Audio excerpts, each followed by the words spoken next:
Hello, everybody. Welcome to Planet FPL, the world where everything revolves around the Europa League. My name's Such. My name is James. I'm a champion of Europe. Oh, yes, champions of Europe. I You'll know what I never am. sing that. Okay, it's that one, isn't it now? Yeah, Because because plenty of others when, will sing it. So how many seasons are you allowed to keep singing it for? Is it just the one that you have the title? yeah.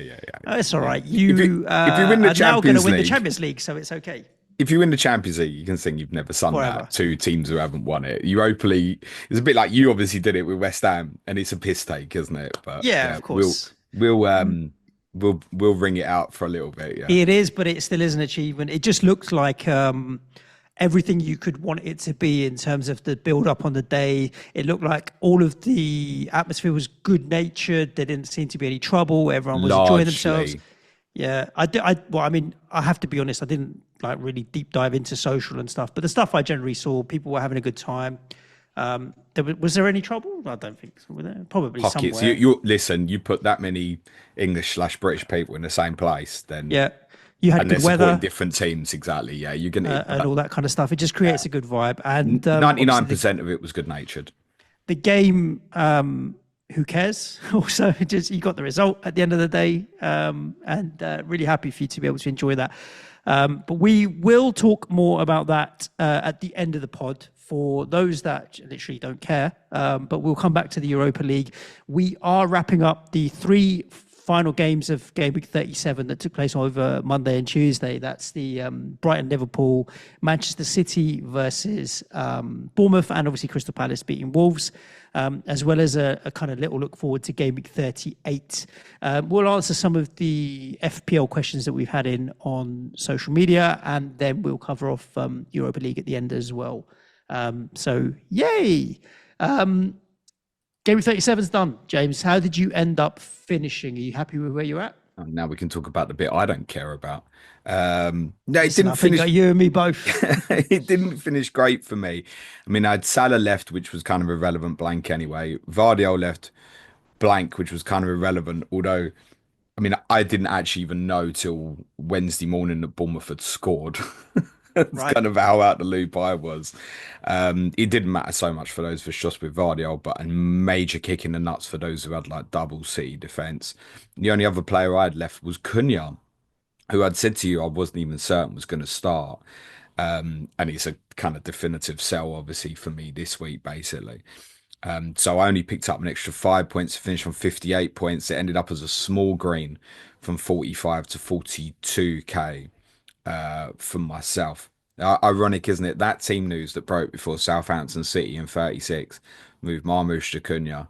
Oh, the people get the leaks, always get the benefits. And yeah, I'd be sitting there 7 points better off, wouldn't I? Like, Well, true. I held Marmoush, James, and so I was quite happy to see his 8 pointer come in, but I only ended on 54, and that also includes a Potter Assman in there as well. I told you to go Hertzler.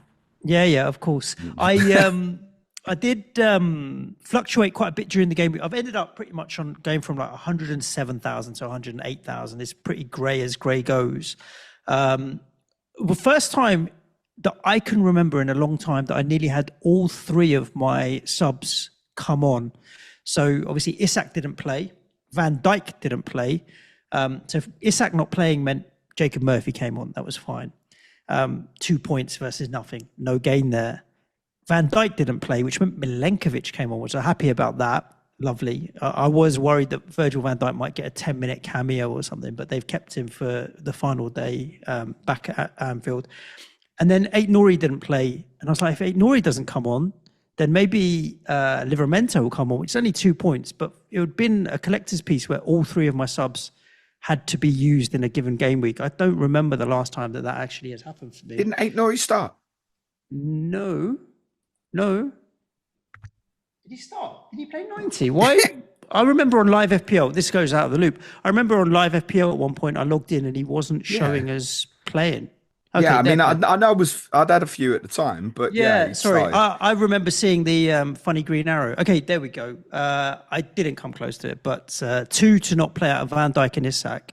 Returnees for me, obviously Milenkovic, albeit off the bench. Morgan Rogers, Jared Bowen, Marmoush, and then captain Ollie Watkins. That was it. So going into the final game week at 108k, simple goal, get inside the top 100k, and I'll be happy. And overall, that I think will be a successful season. I think looking at it in the context of all the other seasons that I've had, finishing top 100k is solid. It's a consistent, reliable season. So, I haven't decided what I'm doing transfer wise yet. I suppose information on if people are or aren't available will really impact that. Like if there's more news that Isak definitely isn't available, for example, Evan Nielsen becomes an easy move.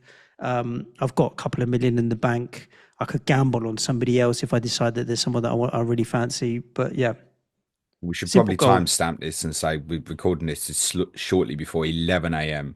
UK time. We have had Eddie Howe's press conference this morning on Alexander Isak. He says he's doing okay. He hasn't trained with us yet, but he's made good progress throughout the week. The next couple of days will be absolutely crucial to his availability on Sunday. There's a chance. He'll play, mate. He'll play. I'm fairly certain that is as vague as not wanting to say no. It's effectively it's a cup final for Newcastle. I'd be really surprised. He's got to be pretty in a really bad way for him not to be risked. Howe said, look, he's progressed well during the week. They'll risk him, I think.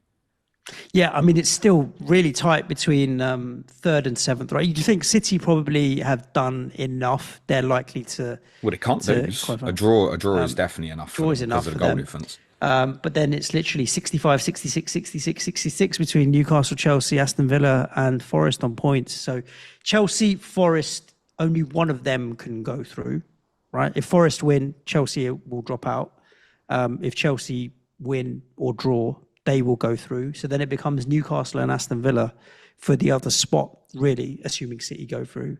Aston Villa probably will do the business against Manchester United, but Newcastle probably will do the business against Everton. Not convinced on Villa. Yeah, actually. I know you said it. You said it earlier in the week as well. I can't see it, but yeah, let's see. I know what I'm doing.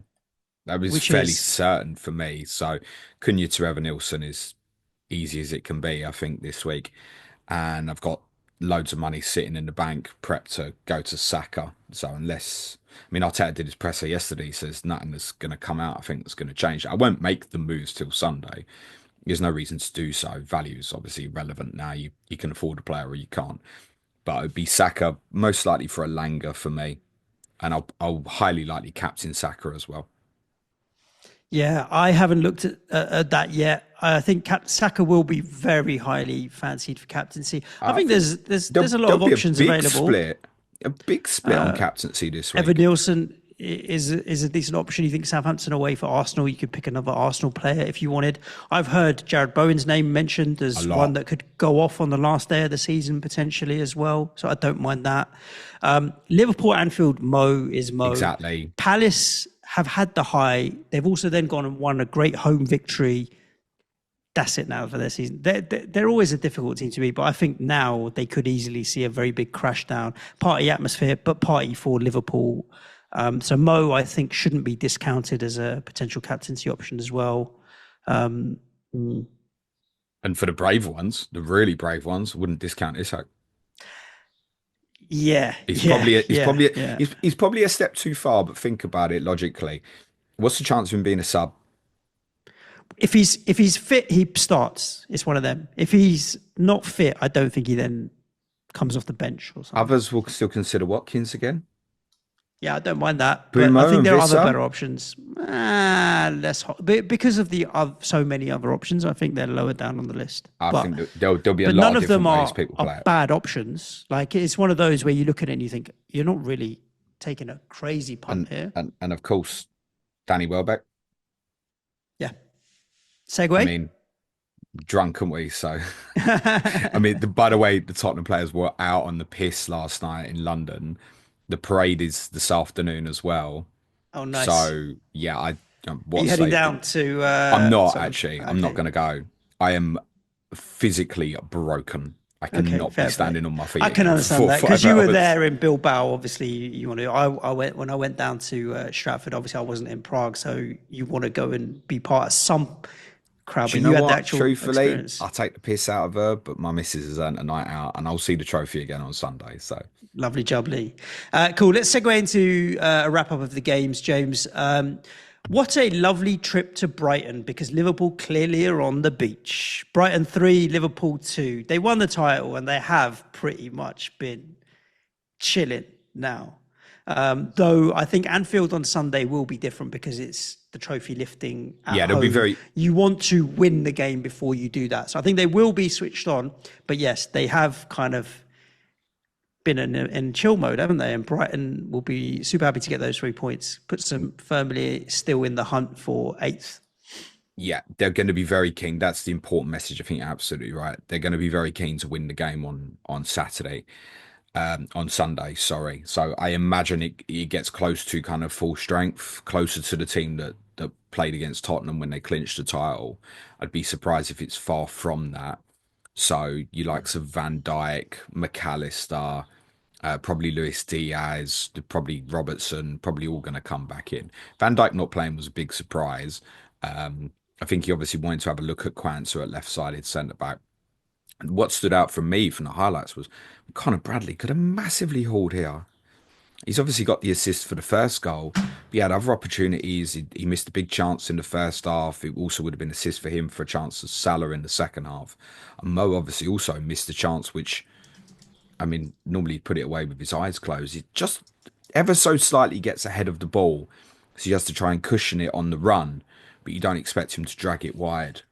He's obviously, look, it's a long period now of not a lot, frankly. If you go back to, we go all the way back to the victory at Manchester City in game week 26.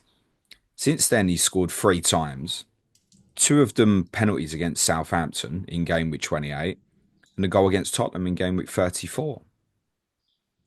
It is surprising. But I don't look at him of you're playing terrible or anything like that. It's just everything went in earlier, and we've got those who do the data and stuff be like, yeah, well, it was always going to probably go that way because the overperformance was obviously incredible. But if people do want to captain him Sunday, I wouldn't mind that because I think Liverpool do play the game on Sunday like it's an important football match, and I think they'll be back close to full strength. Did you watch the interview he did? Was it with Gary Neville? Yeah, I think it was with Gary Neville. It was with Gary Neville the other day, where he did talk about the fact that he wants to get the assist record as well, which he's 1 assist off, I think, now or something like that. Like, he is still hungry to get that record. He was bemoaning Luis Diaz as missing a couple that he'd put on a plate for him and stuff like that. So I think you're right in terms of his focus. He wants to get that record. He's going to be on it. He's going to be on it. Yeah, I mean, I don't suppose anyone's going to, despite what we said, I don't think anyone's going to invest in Liverpool this week. No, If I was free there are hitting, other options. if I was free hitting, I think I'd still be keen to put Mo in. Yep. But then if you're free hitting and not captain him, then there's a case obviously to just go against as well. I don't think I'd be looking at defensively for Liverpool at the weekend. I assume Bradley will play again. Have you seen Arne Slot's comments this morning about Trent? No, I didn't see what he said. What did he say? He said like, Let him go. Let him be a span. pretty much. There's been some criticism of him in training as well, which I'm surprised. Oh, wow. Okay. So I mean, that's not going to help any reception if he does play on the weekend. So I assume Conor Bradley plays again. So I think actually if he was to punt a Liverpool player for the weekend, that's probably the one. Although as discussed on Monday, I'd probably rather people focused on attacking transfers rather than defensive transfer. Great. And also as well, like if they are 3-0 up, you could see them conceding a lax goal or something. It's not like Palace don't have the capabilities. Yeah. So yeah, probably largely avoid. And actually, I think it's probably the same for Brighton, bar Welbeck. I think if I was free hitting this week, I'd be tempted to stick him in. Just by virtue of being the 9, you know that a 9 will probably get chance of us. We're not going to play the game Sunday like we played the Europa League final. Yeah, and the other thing is, being that they're in 8th, I don't know, what does that mean? Is 8th going to get European football? So I don't know. It needs essentially Chelsea to finish 7th. and then win the Conference League, which isn't that far fetched, right? Obviously, Forest have to beat Chelsea. Chelsea have to win the Conference League final. Brighton have to still finish eighth. Brighton only need a point now to clinch eighth. The only team that can catch them now is Brentford. Is it So is it Chelsea need to finish seventh or higher, or literally in no, I seventh? think it's. I think. Don't quote me on this, please. But I think it is specifically seventh Right. because then by virtue, Chelsea have got the Conference League place Yeah. via the league, because obviously it drops from Newcastle. But then if Chelsea then win the Conference League, they They're in the enter the Europa Europa, League that way, so and then it then it drops drops. below. I'm pretty sure that's how it works. So Brighton are 3 points clear of Brentford. Brentford's goal difference is better though. So if But Brentford win, I Brighton suppose if lose. you're in Brighton's shoes and you know, right, okay, because they're in the driving seat on points. Beat Spurs, we're definitely eighth. We just need We've a done draw. what we can. Is it just a draw? I Yeah, thought they were because only 1 point no, better off. No, the 3 points clear of Brentford. my So eyes are bad, so James. I'm looking at the screen so here, they, and I so read they it only need as. a point, or obviously Brentford not to win. Sorry, I read that as 56, 55. It's 58, 65. You're right. So Brighton obviously should get eight from me, and full credit Yeah, to yeah, them yeah, for the yeah, victory, yeah. particularly being behind. We know it's not Liverpool at their peak at the moment, but they still deserve good credit for it. And it's got some lovely goals in the game. The first goal was a really well constructed goal. Gruder, I think, is one to keep an eye on next year. Hasn't featured as much as some of us might have thought this season. He's a talented player, one to keep an eye on. I think in pre-season. Welbeck has said that would be the only one of interest to me if going in. João Pedro didn't play because there was rumours of a bust up with Jan Paul van Heck, which I think was prior to their game in game week 36. And that, so obviously he was suspended then, so we assumed back from suspension available. Hertz has said it was personal reasons. There's been leaks that there was a bust up between the two players. There's also been heavy speculation that João Pedro will leave. So Right. that's definitely not a punt. That should secure Welbeck's place in the team for the weekend. A few people said to me about Mitoma, because obviously he's come on, he's scored again, and actually his first touch control that leads towards the winning goal is, I mean, outrageous. You know, for me, he's got the best first touch in the league. But he is continuing to play with an injury at the moment, and all these he has had a lot of recent returns.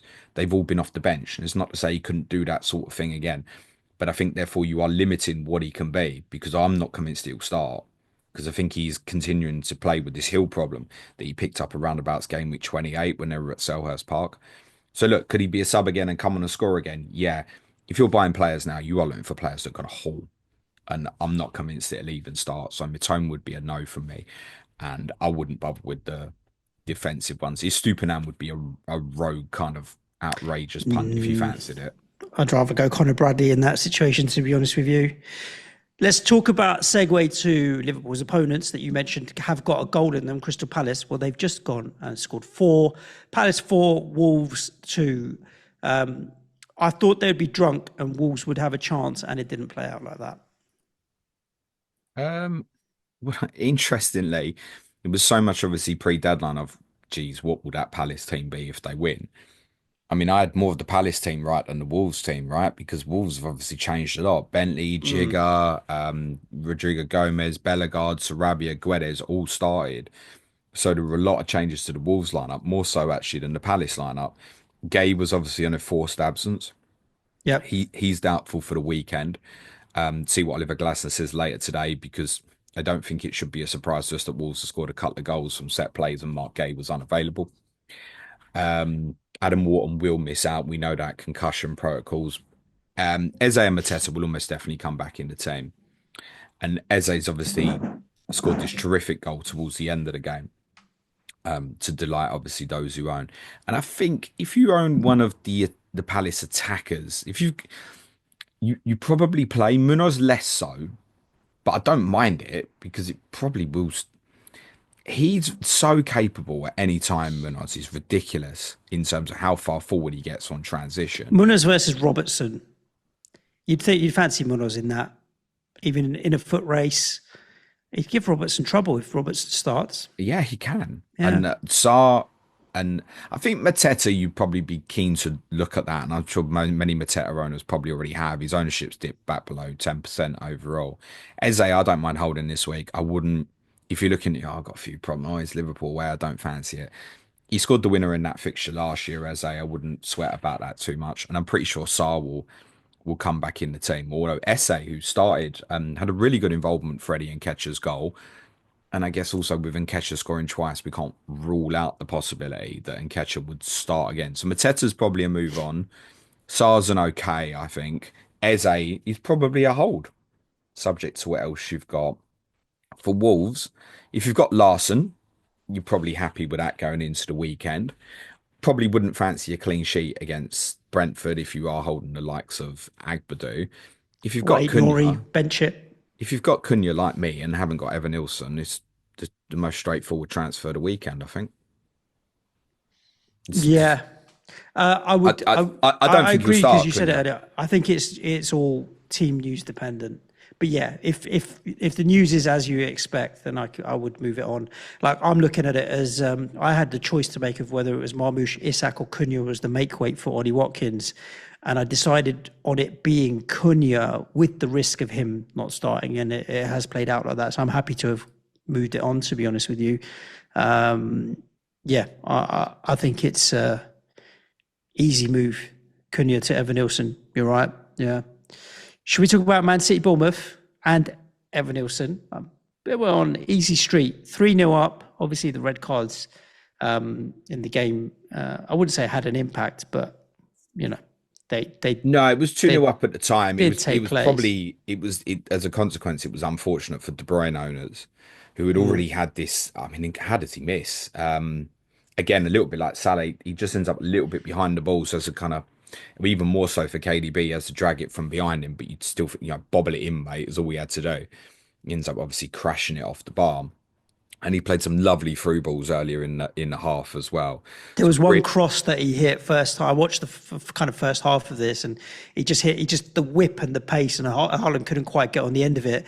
But there are very few people that deliver a ball into the box in the way that he does, and We'll miss beautiful. it. We'll miss Pete Will KDB. we? He might stay in the Premier League. No, I I don't think so, I think money will personally. talk, and he'll end up going overseas. You're right, but it wouldn't surprise me if he ended up in the Premier League.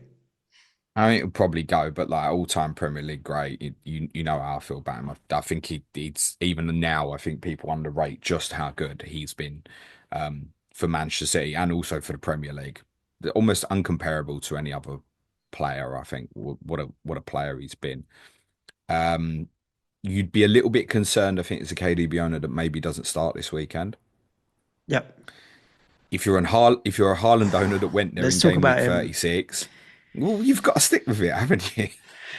Yeah, but there's something. He's not quite right, is it? No, He's he's getting on just the come end back of from stuff. It's injury. just, but the clinical nature of what he does, it just doesn't feel right. He's in the right gear. It will come. There's no one saying he's finished or anything like that. But it like I got no desperation to want to go there for the final game week as a pump. To be No honest with you, interest. yeah, No, I honestly, even if the money didn't matter, I would rather buy Evan Nilsson this week than Haaland. agree. Yeah, So no, unfortunately, no real interest in that. As said, obviously, big blow with the late concession of the goal. Although, look, in the first half, Evan Nilsson hit the post on the stretch. There wasn't anything else he could do with that particular effort. He was really unlucky. I don't think there's any reason to think well, Jefferson scored late on. Jefferson's going to play instead of him. Like, I really don't see that. The team kind of picks itself for Bournemouth at the moment, despite the fact Howson and Kirkez are highly likely leaving. We know Howson's going to Real Madrid, and Kirkez seems to be flirting with Liverpool online quite a bit. I'm sure they'll play the last home game, and I think they'll get a good send off. the most interesting thing was seeing our friend Rodri come back for his little cameo at the end. Good And to see. as soon as he's back on the pitch, you're just thinking, right, okay, I have a little bit more faith in City all of a Aura. sudden. Or Rodri being back. Oh, You okay, just look right. at it, okay, it's We've we've different, different. we've all had fun with them over the last 7 8 months, and that's probably it now. And he'll make them very strong. He'll make them very strong candidate for the Club World Cup. He's now got time to get himself kind of fit for the knockout stages of that. Will be over a month away, right? And I'm sure Yeah. City will breeze through the group. So and get a fully fit Rodri, yeah, that makes a major difference. I'm not sure who'll play in midfield for Bournemouth with Lewis Cook suspended. I actually thought he was a little bit unlucky with his red card. I actually think if Kovacic hadn't gone, he might have got away with it. I think it was quite an inexperienced ref might have done the game. I felt it was a borderline one. Actually, they won't get it overturned, I don't think, but I think he was a little bit unlucky. It might play Brooks or Cliver in a deeper role, and I guess there's a relevance for that because people will want Bournemouth players this week. So I think by virtue of that, I'd actually probably just on the chance that he might end up in a slightly deeper. I don't think he will, but he might. I'd probably just about prefer Semenyo over Cliver if people wanted to punt in that region. And despite what I said about the boys leaving, I actually think if you were to buy a defender this week, outside of probably Arsenal, and I think Ben White would probably be, with Timber unavailable, probably the best shout actually. Kirkes would be a really good shout this week as well for that final home game. City, I wouldn't be interested in investing anything new. We have to say, No, I've got Marmoush though and Guardiola, and I'll be playing them. what a goal! Oh my He goodness. he's had a little bit of I wouldn't call it stick Marmoush in terms of like he's hauled in a few games and then blanked a bit. It's like been a bit streaky perhaps with the way that his returns have come, feast or famine. But overall, like if he comes in at a same or similar price next season, it'd be very interesting. Do you think he'd potentially move to a midfielder in the game, or do you think he'll stick as a forward? Oh, I think there's every chance. Yeah, Yeah. I kind of hope he doesn't I mean, because at 7, 8 million as a midfielder, he's kind of really interesting, and especially with KDB gone. yeah. Especially with KDB gone. Thing is I think you look at the technique. I think he's the best long distance ball striker now in the league. Okay, if you said to me pick a player to shoot from 30 yards, I can't think of a better one in the league. Yeah, possibly. Yeah, it's very clean, very nice strike indeed. When Yeah. he strikes through it and up, I mean, the player shoots from he's 35 yards plus. A goalkeeper's got literally no chance. It's outrageous how high it goes. Kepa's nowhere near it. I can't even blame him.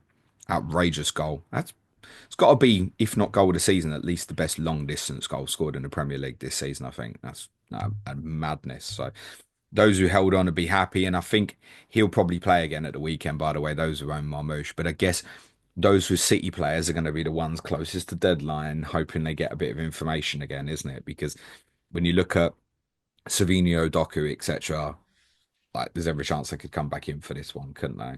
Yep. Cool. Should we do a few of the questions that we've had in? We'll start with the FPL questions, James, because there are a few, obviously, of asking about the Europa League and Spurs and stuff. We'll come on to that. But there are a few FPL questions. Glover says Marmoush and Saka or Haaland and Martinelli. The former for me. I think Marmoush and Agreed. Saka. I think Marmoush and Saka. Agreed. If you're really, really chasing and you want to be really punty, then go for Haaland Martinelli if you don't mind the downside. But I think Marmoush and Saka's a safer bet. Yeah, I think Haaland is one like if you still own, I don't think you're moving it on, but I wouldn't be buying it at this stage. I get it. The person who's asked the question is probably in a similar position to me with a lot of money in the bank. Haaland is not under consideration for me. So Saka really straightforward that route for me. Frank Tegety wants to know what a Gameweek 38 free hit would look like. Do you want to, rather than maybe pick 11 players, what are the 3 or 4 teams that you would like triple up on or really go all in on maybe? Arsenal Bournemouth? definitely. Yeah, I agree with you. Arsenal So up there. Saka, it would be for me Saka, White, and then whether you want to go double defensive or double attack. So Trossard the or only thing with the attack is we said this early in the week. Obviously, Marino will be back. Havertz is available. Do they want to start him? I mean, that would be if you got word that Havertz started, that's a rogue forward to go into this week. But I'd think it's restricted minutes. It could easily end up being 45, 55, something like that. So with that in mind, you want to take Martinelli, Trossard? I'm not sure. So I think I'd go double defense. I'd probably go Saka, White, Kivior, Bournemouth, Kirkes, Evan Nilsson, maybe Semenyo, but that might be dependent on other midfielders. If you want to go like Salah, Bowen, Bumo, for example. Newcastle, I'd want something. I think particularly defensively, so Livramento would be a good one to throw in this week, or even Fabian Schär, who's always someone who can pop up with a goal. If there was clarity on Isak, I'd stick him in. I think if you said to me now, pick a free hit free, I would take a chance on one Newcastle player, either him or Gordon. And I know Okay. a few of our patrons have actually stressed, our Newcastle fan patrons have stressed a little bit of concern about Gordon's form since he's been back available, a little bit of question on some of his work ethic, and not even being a guaranteed starter. Because I think the thinking is with Newcastle to go back to a back four this weekend, whatever happens. So Murphy will play on the right. So then is it Gordon versus Barnes again? Now, if it's no Isak, I think Gordon might even play as the nine. Is a possibility. I'd be keen to punt one of Gordon or Isak, I think, if I was free hitting. And then I think you're surrounding yourself around with the talisman. So Bowen would go in, definitely. Do you want a Boomo or a Vissar? Do you want a Salah? I don't think it won't be far from that. Yeah, maybe the Danny Welbeck or something is a punt if you really fancied it. Has anyone asked a question about Assman?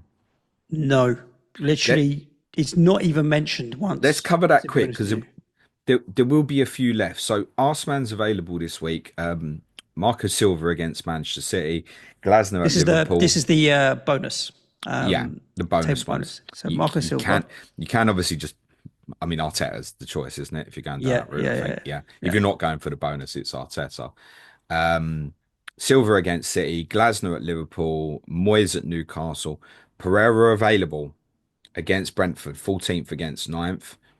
Um, Ruben Amorim, you wanna against Aston Villa. Listen, United can jump two places in the league technically, and that 5 million might be They needed. need it. Ange, Yeah, I don't like it. I'd rather go Marco Silva, to be honest with you.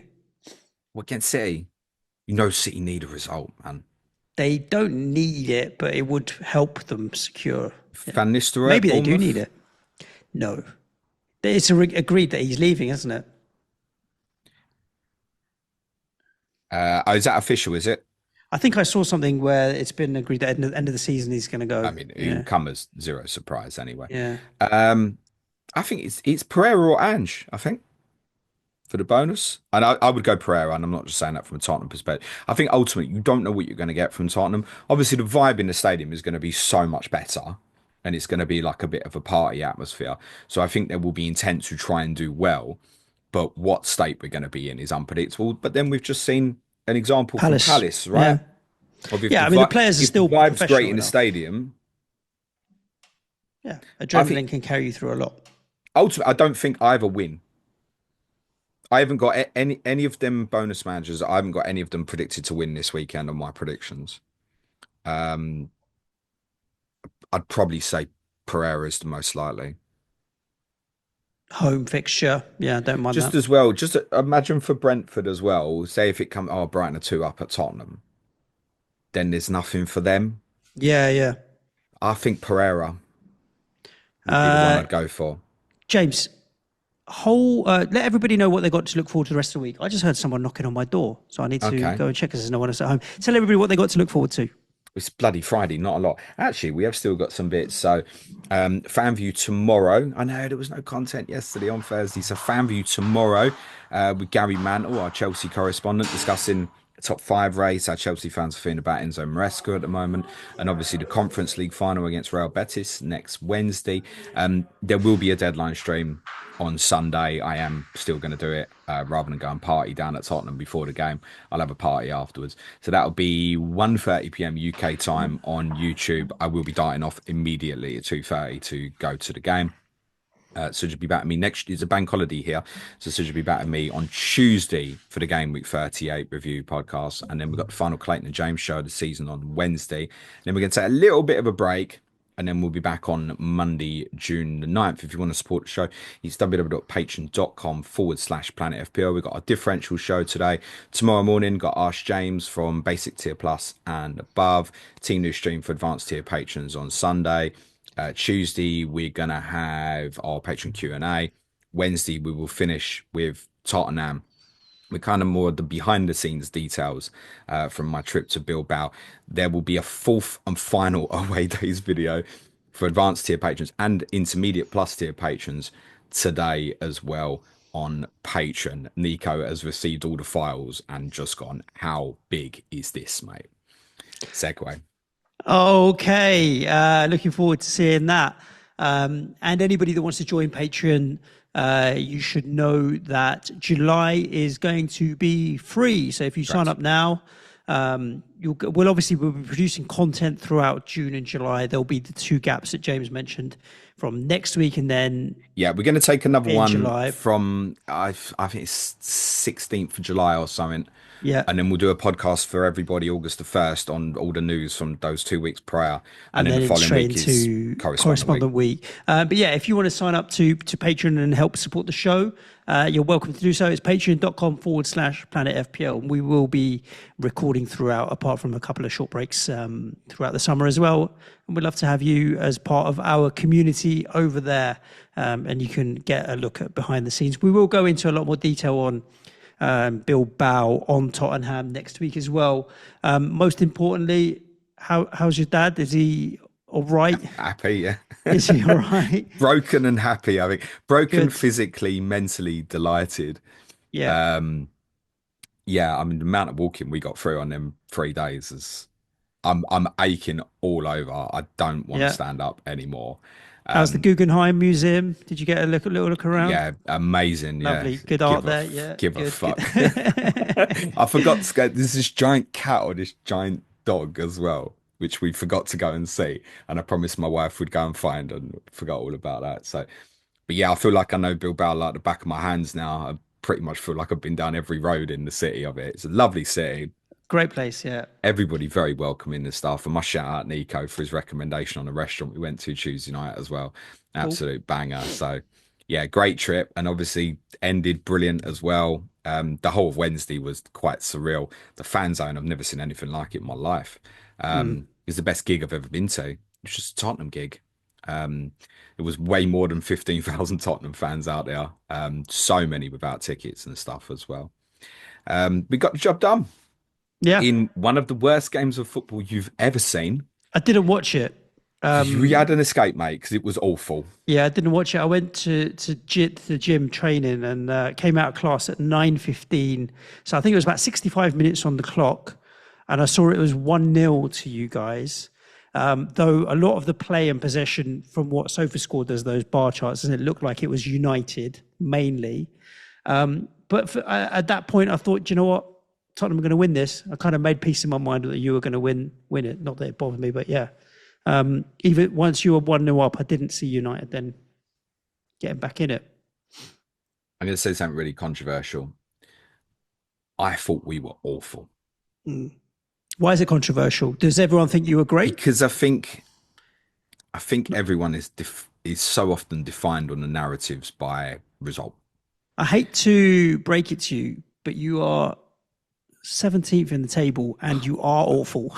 It's not like, right now. do you know what I mean? It doesn't matter, but no one cares. You are awful. No one cares at this moment in time. And we've been saying that for a number of weeks, but no one cares. So the reward is there. Ange told no lies.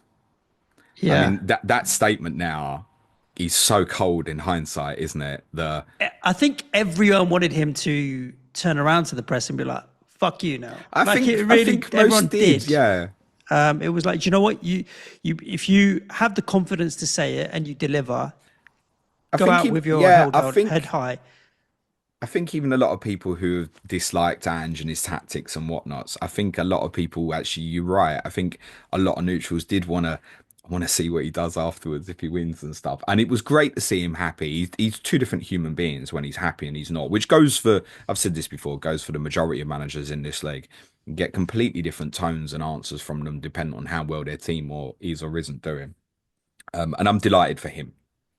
I think he'll probably stay now, which again, I'll talk about it more next week. I think how I feel about it is, I mean, a lot of people in the questions in Q&A and the tweet, James, are Angie and Ange out. Yeah, I can imagine.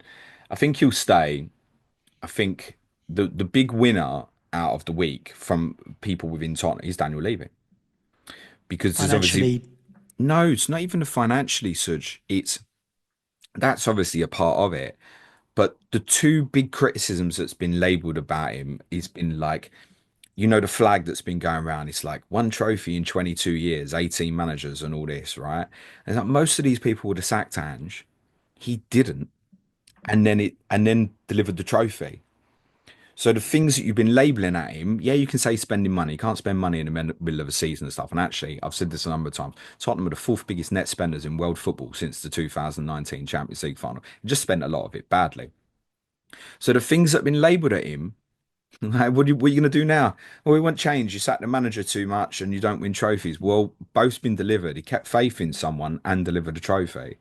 So he's a big winner out of this week because I don't know at this moment in time how people can. It's quite hypocritical to almost at this moment continue to protest. Now, no doubt, as soon as there's negative moments next season, it will start up again because some people won't be for changing.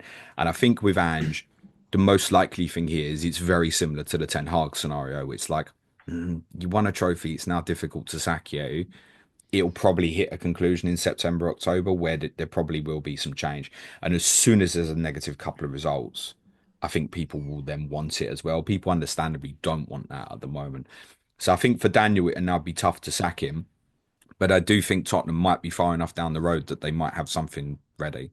So I think my thoughts on it are if Tottenham have already made a decision and they believe it's someone that's an improvement, fine.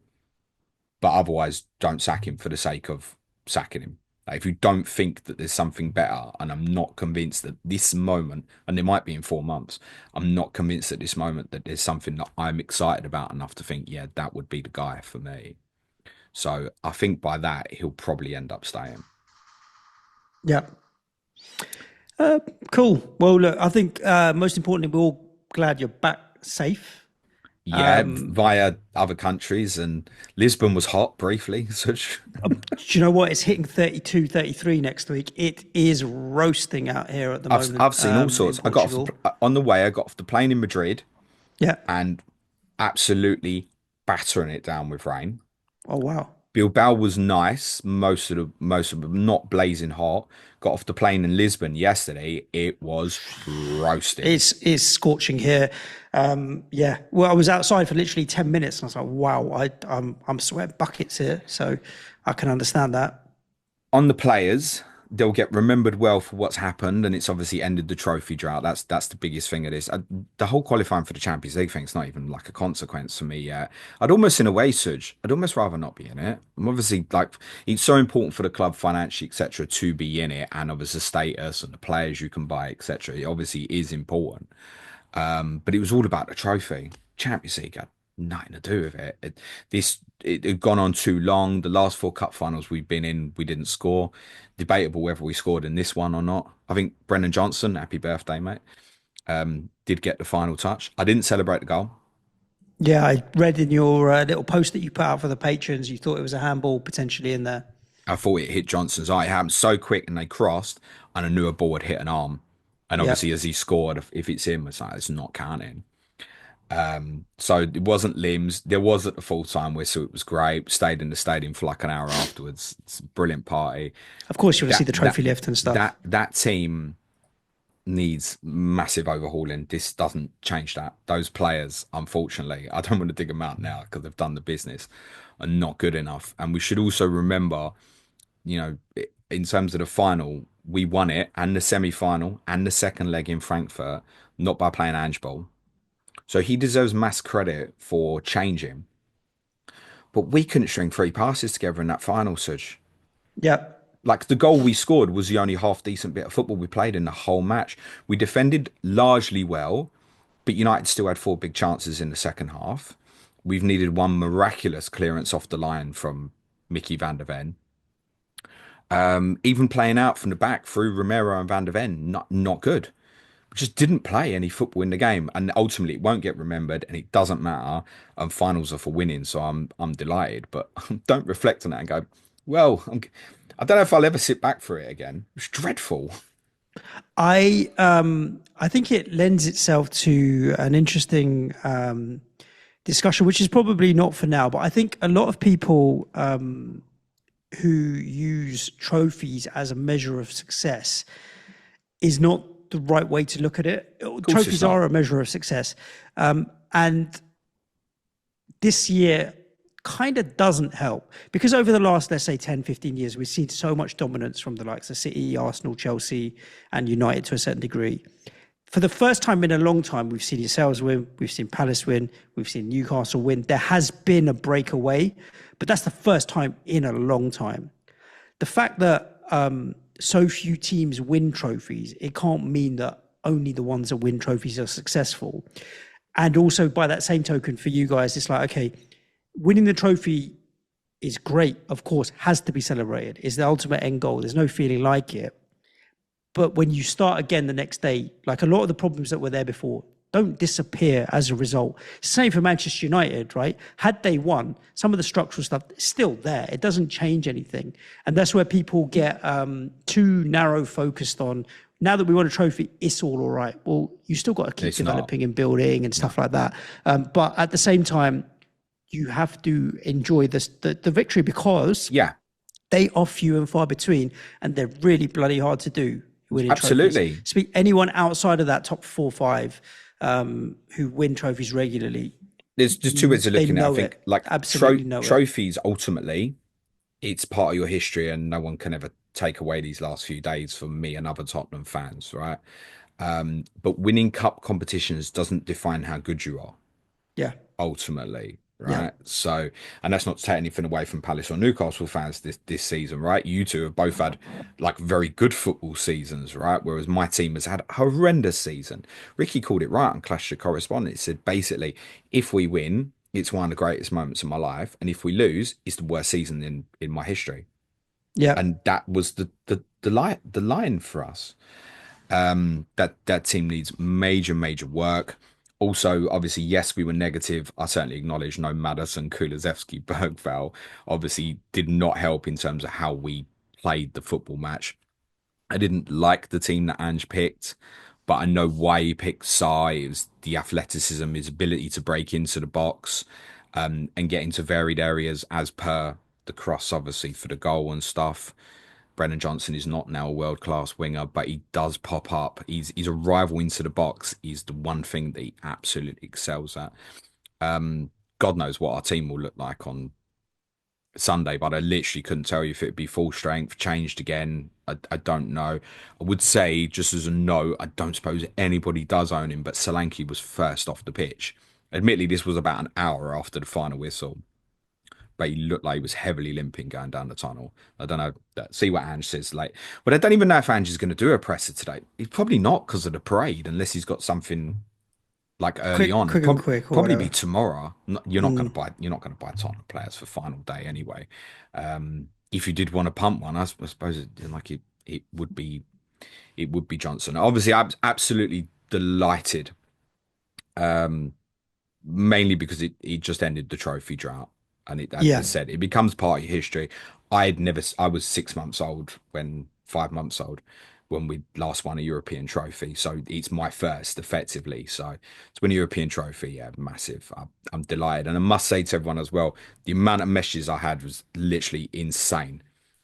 So if I've not responded to you, it's not intentional.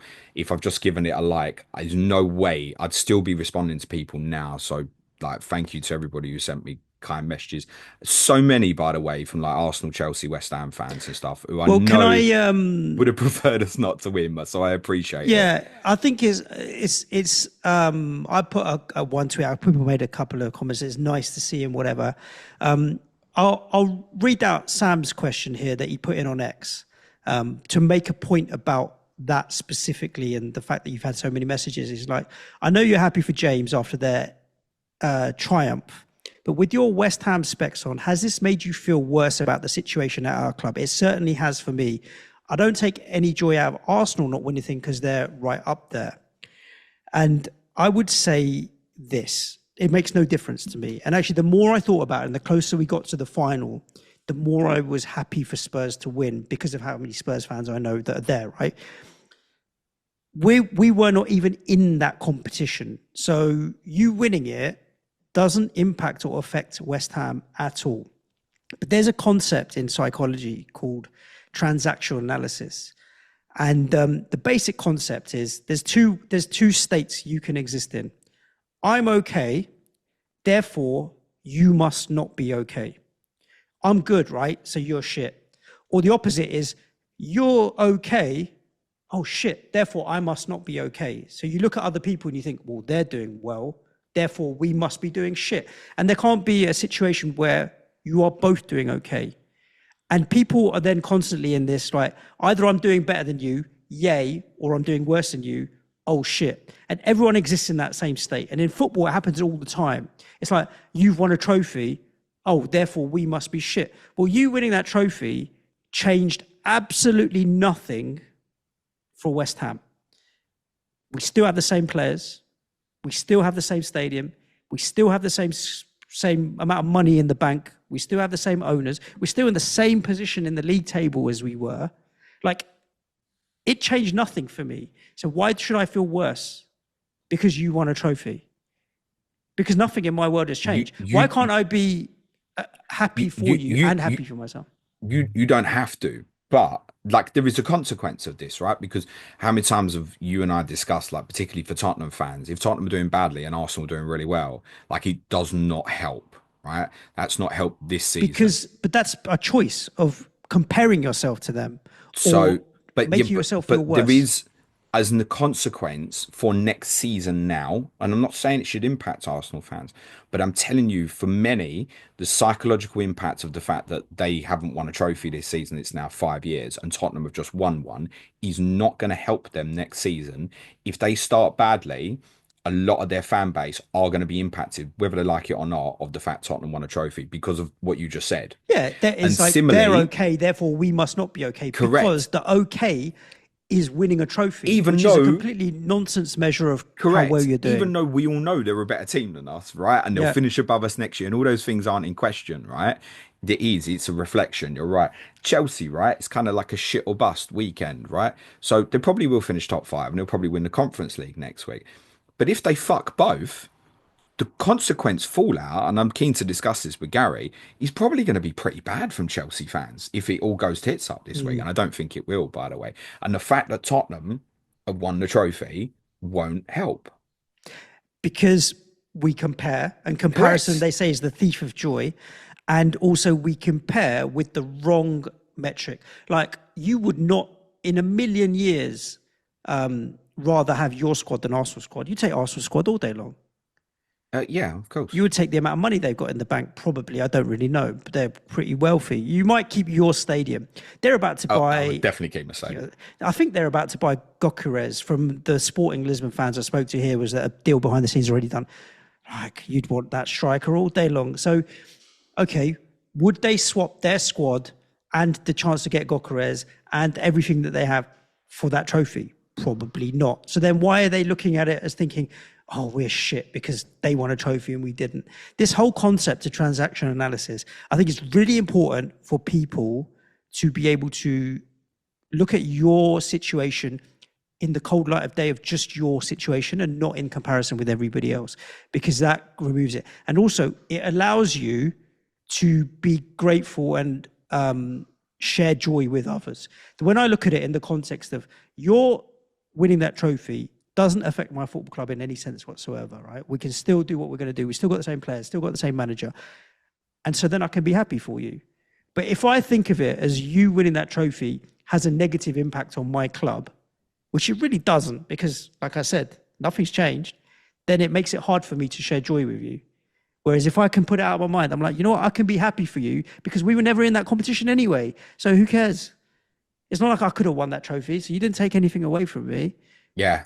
Enjoy it. It's not like Tottenham beat Real Madrid and PSG and then won the Champions League. I get it. Here's an interesting thing, though. You talk about the consequence of how you're impacted by others. What happened this time last year? In what, the finals? No, literally this time last season in the Premier League, in the midweek of game week 37. Did we play you game 37? No. Tottenham lost the football match against Manchester City. Okay, and Arsenal, which made sure that Arsenal didn't win the league. Win the league, yeah. And by consequence, we didn't get into the Champions League and went into the Europa League and have now won it. Yeah. No, Yeah, but So you didn't lose that game on purpose. no, I know we didn't, but it's interesting, isn't it? Because no, a lot of people have said, a lot of people who like to dig have said it's a consequence of what happened at the end of last season. They have, mate. They have. So losing against City is why you won the Europa League. My point is, if we'd have beaten City and Arsenal won the league, this is interesting. If we'd have beat City, Arsenal would have won the league, right? And we'd have got in the Champions League, and we'd still be without a trophy, and they'd have got one. Yeah. But back then, when you were there, you would have rather had Champions League than Europa Yeah, League. of course I would. Kind of. Because again, you're saying like, do you care about Champions League next year? Is going to be tough. Financially for the club in the long term, it will be better, but it It's won't only improve your the chances of status a of the trophy. club is why I want to be in it. Because let's be Yeah, honest, yeah. with what we've got, we'll get absolutely murdered in that competition next year. I'm not like under any illusion. Definitely, we'd have no chance of winning it. I think the team under Ange would be better suited to not playing twice a week. There's a lot of reasons not to want to be in it, but unfortunately, the reward financially, what you can do in terms of investment players, all those, you've got to be in it if you can be in it, Yeah, right? yeah. But in a weird way, if it wasn't all the things that come with it, I'd almost rather just have a year off of it. And Mm. also, I'm done traveling. Yeah. But I'm This is going to be expensive but for the wallet now that there's but 8 games. but I'm not, am I? Yeah, there's a I'm one not. club that can be disappointed and upset with you winning over them, and that is Manchester United because they were in the final and they lost, and also the impact for them with the lack of Champions League money, with their financial situation and so on. You winning the trophy has had an impact on one club, and that is Manchester United. And so, from their point of view, I can understand it, but their problems were known and go far deeper than wouldn't have been fixed with one trophy win. It would I have been helped think a lot, and I can understand that. But for everybody else, we move, man. I don't think United were as bad as a lot of the takes I've seen. I think the first half was quite even. We scored, and then we went so deep so early and had no interest in playing football anymore, right? And United largely struggled to break that down. As I said, they did still have four big chances in that second half. I think their problem massively has been about scoring goals. That's been a real issue for them all season. They've got no confidence in Højlund up front. I know there's been a lot of criticism of Bruno Fernandes' performance. If you don't want him, can come and play for my team, because he was probing constantly. He was trying to make things. And I know with Bruno, it can be quite Hollywood sometimes. You think just play the simple pass, but he was trying to take ownership for what was happening on that football pitch. It didn't come off for him. I get that. He spent a lot of that game too deep. They should have got him further forward earlier on because ultimately he's their most likely goal scorer, isn't he? And towards the end, he's pretty much playing centre back, like in injury time and stuff. So I don't think they were as bad as a lot of the takes I've read, but ultimately it's the fallout of defeat. I also think he's probably, again, talking about your own emotion. I thought United would win, and I think very understandably, most United fans thought that they were going to win. So then that psychological come down is then even worse. The whole lads, it's Tottenham. Like no one's saying that anymore, are they? Right? Not from a No, but I United mean, perspective. United haven't been at that level for a long time. So No, but then that was a whole narrative, the famous Ferguson speech, lads. It's Tottenham. We'll claim that as our own now. Thank you. So the fallout of not winning that game, Manchester United don't expect to lose cup finals to a club like Tottenham, and I totally get that. So did they play well? No. Did they create enough chances? No. Ultimately, the first goal in the game was highly likely to prove quite crucial, and it did. The fallout is extremely bad for them because, as you and I have covered on several of our Money in Football podcasts, there is a financial big problem impact. there that is maybe bigger than a lot of people realize. Mm. And we will cover that off. And if you want more chat around the financial stuff, Money in Football is a show that we do on Patreon. So, sign up over there. You get access to the back catalogue and can listen back to some of those if you like. On Wednesday next week, James, we'll get into a little bit more around Bilbao and the city and stuff. I obviously visited there last year. Nico's been there. It'll be really good to get your take on everything and how smooth it was. We've talked about how away fans are treated in European football and stuff. We'll get a really good insight into all of that kind of stuff as well. Other than that, though, we'll wrap this episode of Planet FPL. We've got one more big one before the season is kind of done next week after the footy is all finished. In the meantime, thank you all for your ears. Well done again. Congratulations. Enjoy the rest of the day, James. Oh, can I say Listeners, one more thing, actually? Sure. It's just an FPL. To Aston Villa correspondent Lee Jackson, who's probably very confident of victory at Manchester United, and I wish you the very best of luck in your quest for a top five finish. But you can tell him now, if he's watching this or he's listening to this, I'm only 75 points behind you in the Planet FPL correspondent mini league, and I'm telling you, I'll love it. I'll love it if I beat you. Stay safe. Chat for now. Thanks, everyone. Be nice to each other. Cue music, please, man child.